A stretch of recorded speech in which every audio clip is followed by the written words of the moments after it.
Man on bail charged with murder.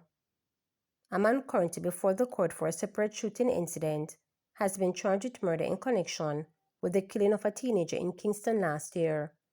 Ron Denton, otherwise called Baby Roe, a 27-year-old resident of Metcalf Row in Kingston 13, was charged with the murder of 17-year-old Sadiq Mitchell, also known as Brother Brother. Both men are from the same community. The fatal shooting occurred around 8:40 p.m. on Friday, November 15, 2025.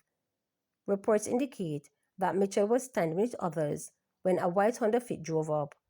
A man exited the vehicle, approached Mitchell, and shot him multiple times in the upper body before escaping in a car. Residents rushed the injured teen to the Kingston Public Hospital, where he was later pronounced dead. Denton was taken into custody after reporting to the Hunts Bay Police Station a requirement of his bail conditions in an unrelated case involving shooting at the police.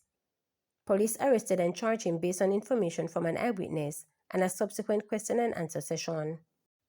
INDECOM probing fatal shooting of 3 men in separate incidents in Spanish Town, St. Catherine. The Independent Commission of Investigations INDECOM is probing the fatal shooting of 3 men by police during separate incidents in Spanish Town, St. Catherine. The identities of the dead men have not been released. The incidents occurred at New Nursery, De La Vega City, and Damhead. Details of the incidents were not available up to release time as INDECOM investigators continued their probe. Assistant Commissioner of INDECOM Hamish Campbell told reporters that the police reported that they recovered firearms at each scene. Campbell said no body camera were worn by any of the involved officers. Since the start of the year, 176 people have been fatally shot by members of the security forces. Firearms seized, man charged after shots fired in Majestic Garden. A man who reportedly fired several shots in the air in Majestic Garden, St. Andrew, was arrested minutes later when police showed up in the community. The accused 35-year-old Dwayne Thompson, otherwise called Brown Man, from Trafalgar Road in the community, was detained after he was reportedly found with an illegal weapon. Thompson has since been charged with possession of prohibited firearm and possession of prohibited ammunition. Reports indicated that around 6 a.m. on Tuesday, police on mobile patrol went to the area after residents reported that a man was firing gunshots in the air. The police team carried out inquiries and subsequently went to an open lot where a hut was searched and the suspect was found inside with a bag across his chest. He was accosted and searched, and the weapon, a grey and black Beretta pistol with a magazine containing 8 9mm rounds, was found inside the bag. The weapon was seized and Thompson was taken into custody. He was charged on Wednesday. JHDA calls for urgent review of emergency response system in Negril, Westmoreland. The Jamaica Hotel and Tourism Association, JHDA, is calling for an urgent and comprehensive review of the emergency response system in Negril, Westmoreland. JHDA President Christopher Jarrett is raising concern that Negril's emergency response is under strain because there is only one ambulance serving the area. In a statement, the JHDA had noted that in recent incidents, the ambulance response was severely delayed, and the delay could have contributed to the loss of life. Negril accounts for roughly 25% of Jamaica's total tourist arrival and is also home to hotel staff, suppliers, tour operators, and local residents. A rise in tourism activity, commercial deliveries, and employees' transportation had led to significantly higher traffic volume and with that, an increase in the likelihood of emergency incidents. The JHDA president noted, while the government has invested millions of dollars into procuring the ambulances and renovation of the Negril Fire Station, this is not enough. Jarrett said additional support is needed to strengthen the protection for both citizens and visitors in Negril, adding that without dependable emergency services, Jamaica risks not only public health but also its global reputation as a premier tourist destination. He wants the relevant authorities to ensure that Negril have more than one emergency response vehicle with a trained, certified medical team assigned, among other things. Jarrett said JHDA stands ready to assist with this endeavor. We've been told that they have just one ambulance, sometimes two, but they're often in accidents and crashes. And besides the fact that the resources are limited, the replacement and maintenance of them seems to be lacking. So we're really calling for some attention to that region because they've often been neglected, particularly with respect to emergency response. There's definitely not enough ambulances for the region, particularly because of the number of hotel rooms.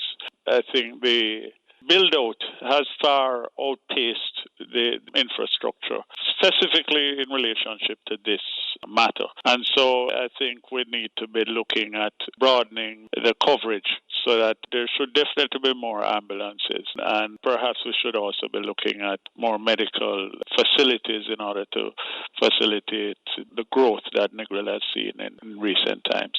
And we're talking not just about the tourist sector here. We're talking about the residents and the other stakeholders involved in the space.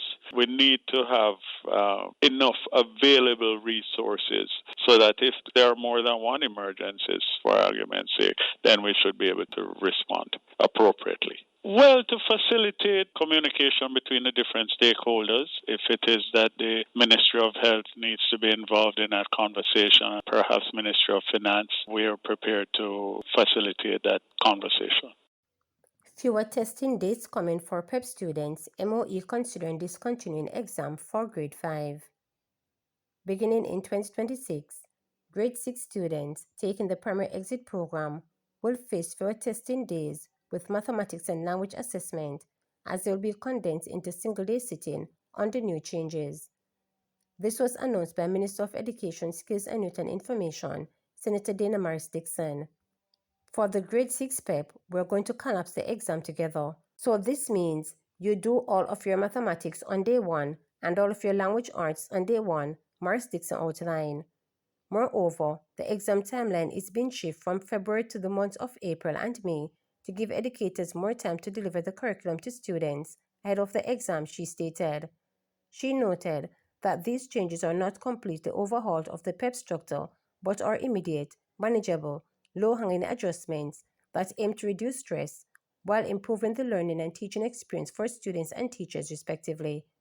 In addition to the scheduling changes, Morris Dixon pointed out that the ministry is to introduce new literacy and numeracy questions within the grade 6 PEP papers.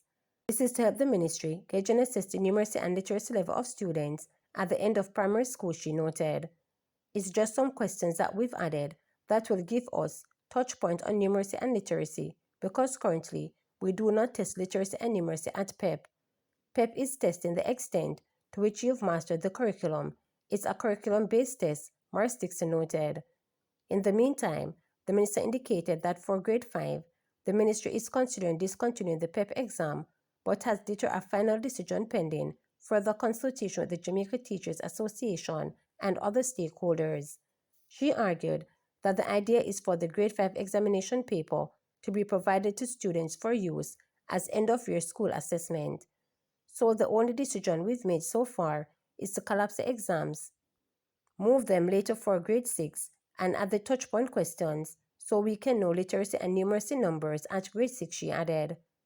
Morris Dixon said that these actions stem from a wider review of the PEP system that she initiated upon taking office, pointing out that the review focuses on 2 main questions: how to reduce the administrative and emotional burden of the exams, and whether PEP is achieving its intended outcomes. She indicated that the feedback collected through formal and informal consultations, as well as recently distributed questionnaires, reveal a sheer concern over the extended exam period and the pressure on students over the 3-year testing in grades 5, 4, and 6. To subscribe, like, share, and click the notification bell for daily updates.